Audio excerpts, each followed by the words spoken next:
हाँ, तो स्टार्ट करता हूँ मैं आज कोऑर्डिनेट ज्योमेट्री ना। कोऑर्डिनेट ज्योमेट्री के जितने भी फार्मूले हैं शॉर्ट में सारे आज मैं पढ़ा दूंगा, ठीक है। ये जितने भी एग्जाम होंगे आने वाले कॉम्पिटेटिव एग्जाम्स में काम आएगा, और तुम्हारे 9th 10th के लिए भी काम आएगा कोऑर्डिनेट ज्योमेट्री। तो कोऑर्डिनेट ज्योमेट्री होता क्या है पता है ना, एक बार रिवाइज करा रहा हूँ। कोऑर्डिनेट ज्योमेट्री होता क्या है बोलो। अब बोलोगे सर कोऑर्डिनेट ज्योमेट्री में हम पढ़ते हैं 2D के बारे में, 2D फिगर्स के बारे में। किसके बारे में? 2D फिगर्स के बारे में। 2D फिगर्स मीन्स 2 डायमेंशनल, जिसमें a figure that have 2 dimension that is called 2D ना, 2 डायमेंशनल। जिसमें 2 डायमेंशन हो उसको हम बोलते हैं 2D। जैसे कि ये देखो बोर्ड है ना, इसमें 2 ही डायमेंशन है, यानी कि बोल सकते हो सरफेस एरिया जिसका हो, या फिर जिसको हम देख सके ढंग से ना, एक सरफेस बोर्ड पे या सरफेस प्लेन पे, उसको हम बोलते हैं 2D फिगर। इसमें देखो, इसमें लेंथ है और क्या है, ब्रेथ है ना। लेंथ और ब्रेथ दो ही चीजें हैं इसमें ना।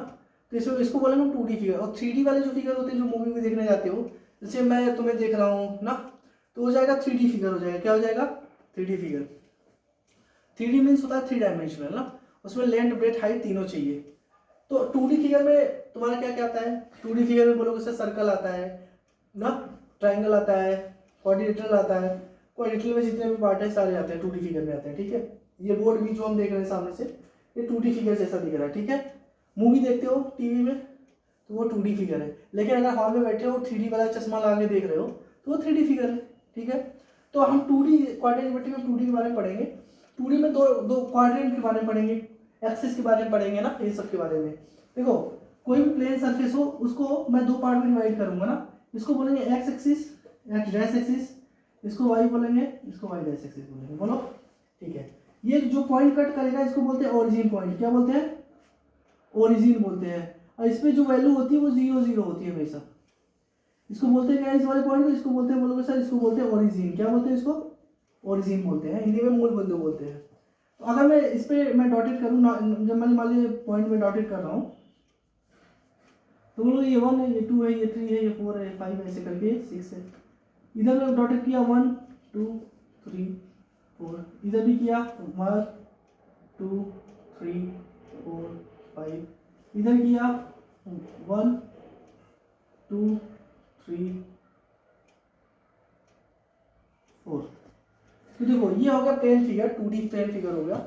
तो मैं अब इसमें कुछ चीजें बताना चाह रहा हूँ कि देखो, जब भी हम ये प्लेन फिगर में बनाएंगे तो ध्यान देना, इसको मैं बोलूंगा फर्स्ट क्वाड्रेंट बोलूंगा। क्या बोलूंगा इसमें? First quadrant. इसको मैं, इसमें ये चार जो भी फिगर होता है ना, वो 4 क्वाड्रेंट में हमने डिवाइड कर दिया। इसको बोलते हैं फर्स्ट क्वाड्रेंट, इसको बोलते हैं सेकेंड क्वाड्रेंट, इसको बोलते हैं क्या, थर्ड क्वाड्रेंट, इसको बोलते हैं फोर्थ क्वाड्रेंट। अब लोग सर ये क्वाड्रेंट बता क्यों रहे हो?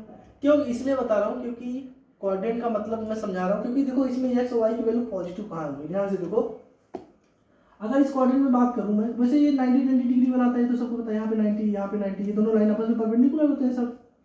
ये भी 90 डिग्री बना दिया तो सबको मालूम है, ठीक है, 90 डिग्री बनाएगा। अब ध्यान से देखो, अगर इस लाइन में इधर गया तो एक्स की वैल्यू क्या होगी? हमेशा पॉजिटिव होगी। क्या होगी? अगर राइट साइड में गया मैं इस ये ओरिजिन से, तो एक्स की वैल्यू क्या होगी? एक्स की वैल्यू बोलोगे सर पॉजिटिव होगी। अगर इस ओरिजिन से मैं इधर साइड में गया तो एक्स की वैल्यू क्या हो जाएगी? निगेटिव हो जाएगी। क्या हो जाएगी? एक्स की वैल्यू निगेटिव। ये तो मैं बता दिया था। इधर जाओगे एक्स की वैल्यू निगेटिव, मतलब यहाँ पे देखोगे एक्स बराबर -1 होगा, -2 होगा, -3। और इस पॉइंट में इधर मैंने गया तो एक्स की वैल्यू पॉजिटिव होगी, ठीक। ऐसे में अगर इस पॉइंट में देखो ओरिजिन, इसके ऊपर में गया तो वाई की वैल्यू ऊपर पॉजिटिव होती है। क्या होती है? वाई की वैल्यू ऊपर पॉजिटिव होती है। अगर मैं ये ओरिजिन से नीचे की तरफ गया तो वाई की वैल्यू क्या होगी? निगेटिव होगी। क्या होगी? निगेटिव होगी, ठीक है। ऐसे ही हम डिवाइड कर देते हैं इसको क्वाड्रेंट को, कितने, जब हम ट्रिग्नोमेट्री पढ़ते हैं ना। तो ठीक है, जितना हमें समझना था क्वाड्रेंट में उतना हमने समझा। अब हम पढ़ते हैं इसमें कुछ फार्मूले, ठीक है।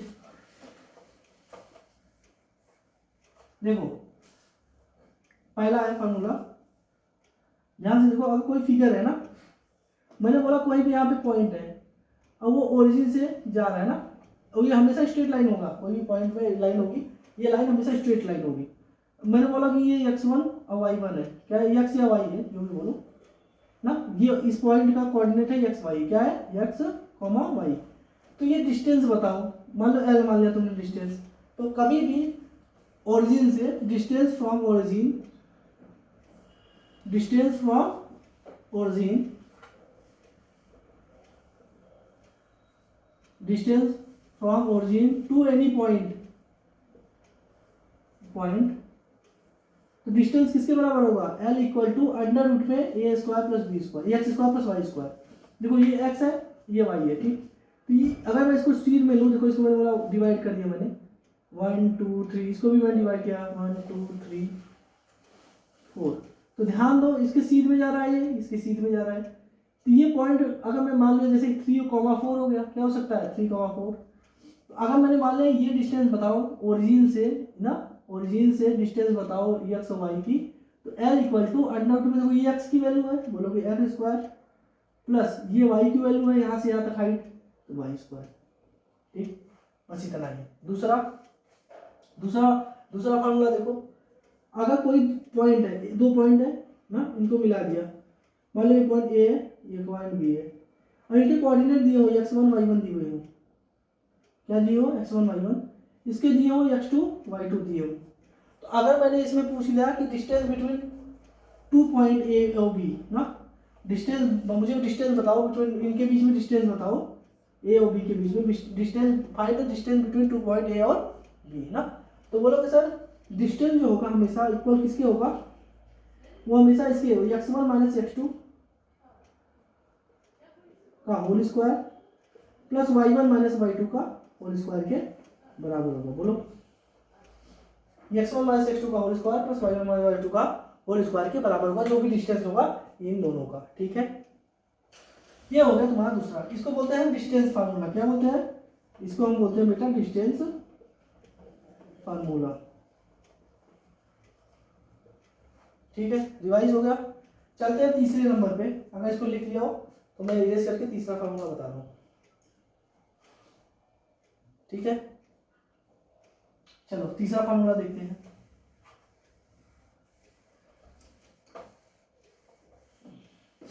तीसरा होता है बेटा मिड पॉइंट फार्मूला। क्या होता है मिड पॉइंट फार्मूला। देखो मिड पॉइंट फार्मूला होता है जिसमें हम मिड पॉइंट निकालते हैं। क्या निकालते हैं, मिड पॉइंट ना। जैसे कोई पॉइंट है, एक यहाँ पे एक यहाँ पे, इन दोनों को मैंने मिला दिया, बोला स्ट्रेट लाइन है दोनों, ये पॉइंट ए है ये पॉइंट बी है, इसका कोऑर्डिनेट है x1 y1, इसका पॉइंट है x2 y2 y2, इसका मिड पॉइंट है ना, ये मिड पॉइंट है। क्या ये, बोलो सर ये मिड पॉइंट है, और इसका कोऑर्डिनेट मान लिया x, y है। तो ध्यान दो x की वैल्यू क्या होगी, x1 प्लस x2 बाई 2 होगा। x की वैल्यू क्या होगी, x1 प्लस x2 बाई 2, इसी को बोलते हैं मिड पॉइंट। और इस मिड पॉइंट y की वैल्यू क्या होगी, y1 plus y2 by 2, y1 plus y2 by 2, इसी को बोलते हैं मिड पॉइंट फार्मूला, ठीक है। अब चौथा नंबर चलते हैं, जिसको बोलते हैं सेक्शन फार्मूला। क्या बोलते हैं इसको, इसको बोलते हैं बेटा सेक्शन फार्मूला। कोऑर्डिनेट ज्योमेट्री में यही 4-5 अभी 2-3 और बचे हैं सेक्शन फार्मूला, 2-3 फार्मूले और बचे हैं, इसके बाद खत्म हो जाएगा, ठीक है। और सभी एग्जाम में काम देगा, एसएससी, रेलवे, बैंकिंग, 9 के 10 के 11 के 12 में कोऑर्डिनेट ज्योमेट्री जहाँ पे भी दिखेगा यही फार्मूला होगा, इससे कोई ज़्यादा फार्मूला बना ही नहीं, ठीक है। देखो ध्यान से, सेक्शन फार्मूला में जैसे अभी मिड पे कट कर रहा था, जिसको मिड पॉइंट का हमने फार्मूला बताया था ना, अगर ये पॉइंट यहाँ ना कट करे, कहीं और यहाँ पे कट कर ले या फिर यहाँ पे कट कर ले, तो देखो इसका रेशियो में डिवाइड हो जाएगा। कोई पॉइंट अगर कट कर रहा है, जैसे यहाँ पे मान लो 2 पॉइंट है ना, मैंने मान लिया ये पॉइंट ए है ये बी है, इसका कोऑर्डिनेट है बेटा x1 y1, इसका कोऑर्डिनेट है x2 y2, ठीक है। मैंने बोला कहीं भी इस पॉइंट में मान लो इसने कट किया, कहाँ पे कट किया, कहीं पे भी, यहाँ पे कट किया कहीं पे भी, और ये कट करने के बाद ये रेशियो में डिवाइड कर दिया। मान लो यहाँ से यहाँ तक की जो लेंथ है m है, और यहाँ से यहाँ तक की जो लेंथ है n है। मान लो सी पॉइंट पे इसने कट किया ना, ए बी लाइन था, मान लो बीच में कहीं कट किया, डिवाइड किया मैंने इस लाइन को सी पे, कहाँ पे सी पे, ये m/n के रेशियो में डिवाइड कर रहा है, ठीक। किसके रेशियो में कर रहा है, m/n के रेशियो में, ये लाइन m/n के रेशियो में डिवाइड हो गया।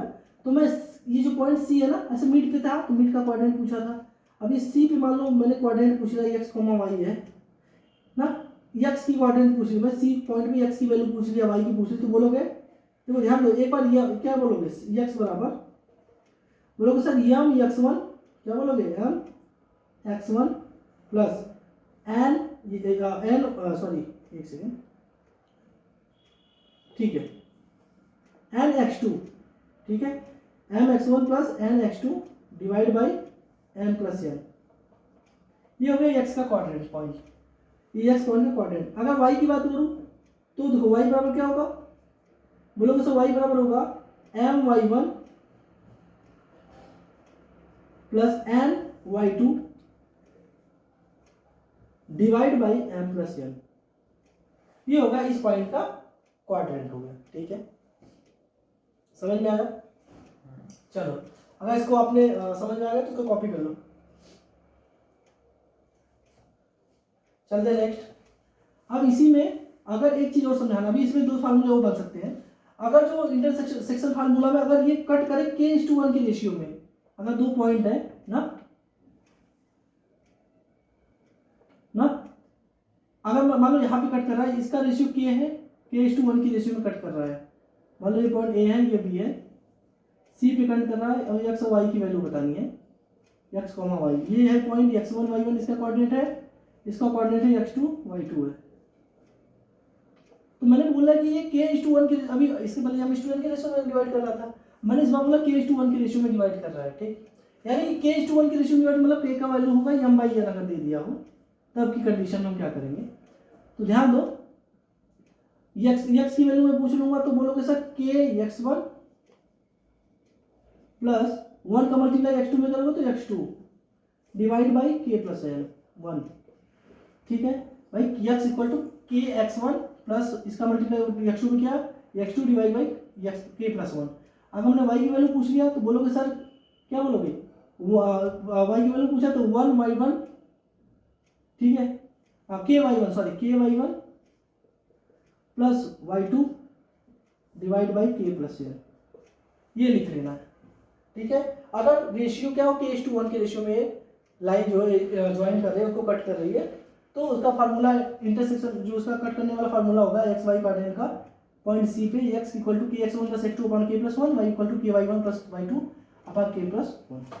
चलते हैं, अगर देखो ये दूसरा था ना, इसी में कौन सा फार्मूला नंबर था, ये चौथा था। चलो इसको लिख लेना, इसी में पांचवा फार्मूला, एक छठा और लिख लेना इसी में। अगर ये लाइन, ये पॉइंट, जैसे मान लो ये लाइन है ना, ये लाइन हो गई, ए हो गई, ये बी हो गई। ठीक, मैंने बोला कहीं बाहर कट कर रही है, यहाँ पे कट कर रही है ना, ये सी है। ठीक है, ए का जो क्वाड्रेंट होगा x1 y1 होगा, और बी का होगा x2 y2।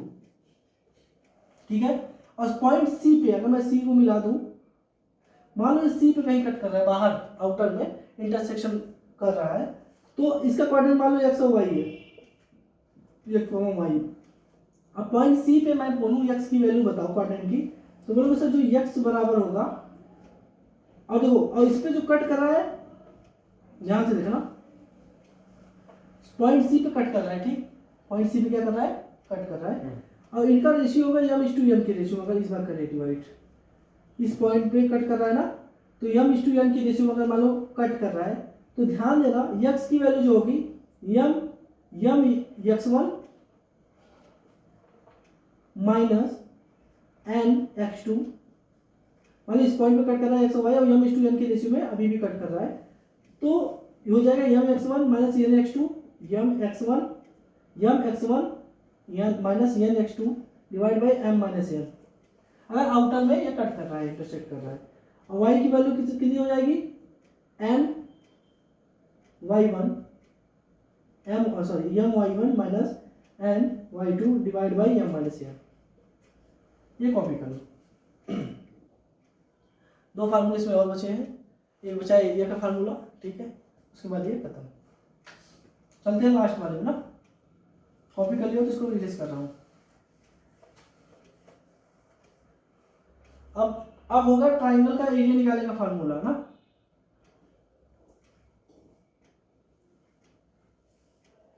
Area formula. Triangle का अगर एरिया फार्मूला अगर मैं बताऊं, क्वाड्रेंट तीनों दिए हो तब, तो चलो इसको इरेज कर रहा हूं। तो देखो एरिया, जैसे मान लो कोई ट्राइंगल है, क्या है, कोई ट्राइंगल है, ये पॉइंट ए है, ये बी है, ये सी है। ठीक है, इसका कोऑर्डिनेट मान लो मैंने क्या मान लिया, x1 y1, x2 coordinate y2 coordinate, x3 coordinate y3 coordinate. ठीक, अब मैंने बोला कि इसका एरिया बताओ, find the area of triangle. तो एरिया जो होगा बेटा, चलो मैं इधर लिख रहा हूँ, एरिया इक्वल टू 1/2 ब्रैकेट में, एक बार मैं x1 लूंगा, क्या लूंगा, एक बार x1 लूंगा, तो यहाँ पे y2 माइनस y3 हो जाएगा, मैं x1 लूंगा तो y2 माइनस y3 हो जाएगा, प्लस एक बार मैं x2 लूंगा तो y3 माइनस y1 हो जाएगा, अब एक बार मैं x3 लूंगा तो y1 माइनस y2 हो जाएगा। ठीक है, ये होगा इसका फार्मूला एरिया का। ठीक है, तो जितने भी फार्मूले थे इंपॉर्टेंट वो खत्म हो गए। ठीक है, और एक चीज और जान लो, इसमें होता है प्रवणता होता है, जिसको ढाल बोलते हैं। जैसे ये पॉइंट है,